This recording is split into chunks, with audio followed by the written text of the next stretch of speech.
அன்புள்ள ரிஷப ராசி அன்பர்களே வணக்கம். இந்த வார ராசி பலன்.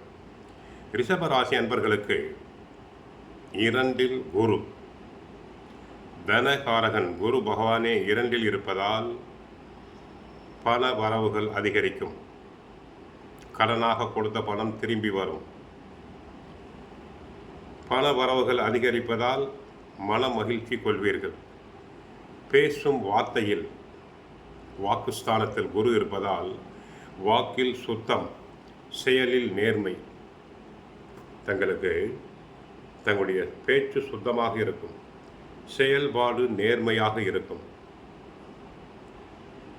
நியாயமாக நடந்து கொள்வீர்கள்.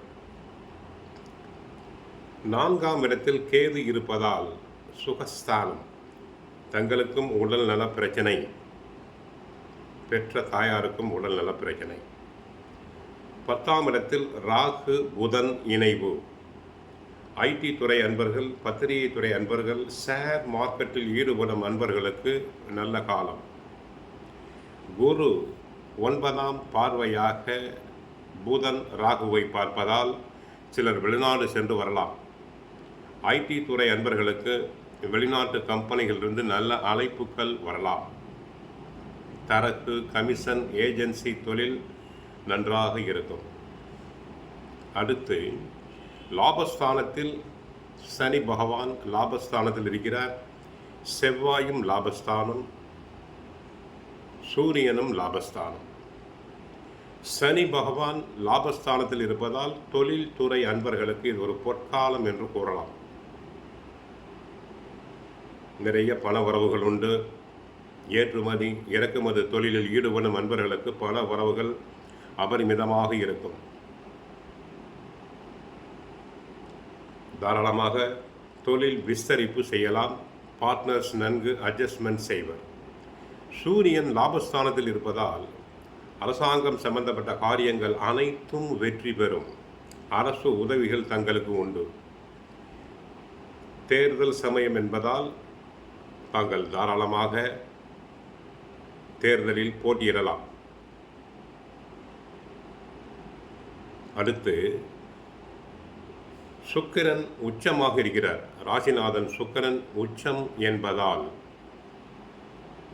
நவீனகரமான பொருட்களை வாங்குவீர்கள். பெண்கள் அடிக்கடி பியூட்டி பார்லர் சென்று வருவீர்கள். கலைத்துறை அன்பர்களுக்கு பல வரவுகள் அதிகரிக்கும். எதிலும் மாணவர்கள் உற்சாகமாக செயல்பட்டு நல்ல மதிப்பெண்களை பெறுவார்கள். கணவன் மனைவி இடையே ஒற்றுமை ஓங்கும். என்னதான் லாபஸ்தானத்தில் சனி செவ்வாய் இணைந்தால் கூட திட்டமிட்டு செயல்படாவிட்டால் சில சமயம் காலை வாரிவிடும். அஷ்டமாதிபதி குரு ராசிக்கு 2இல் இருப்பதால் சில சமயங்களில் சில எதிர்பாராத இழப்புகள் உண்டாகலாம். வருகின்ற 8ஆம் தேதி காலை 5:55 முதல் 10ஆம் தேதி மாலை 6:04 வரை சந்திராஷ்டமம் உண்டு. பெண்களுக்கு உடல் நலக்கோளாறு உண்டாகும். உடல் நலனில் கவனம் செலுத்துங்கள். வெளி இனங்களில் உணவு உண்பதை தவிர்த்தல் வேண்டும்.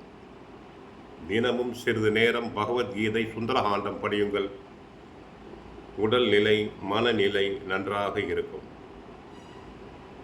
மற்றபடி இந்த வாரம் சிறப்பாக இருக்க வாழ்த்து. ஹரே கிருஷ்ணா, ஹரே கிருஷ்ணா.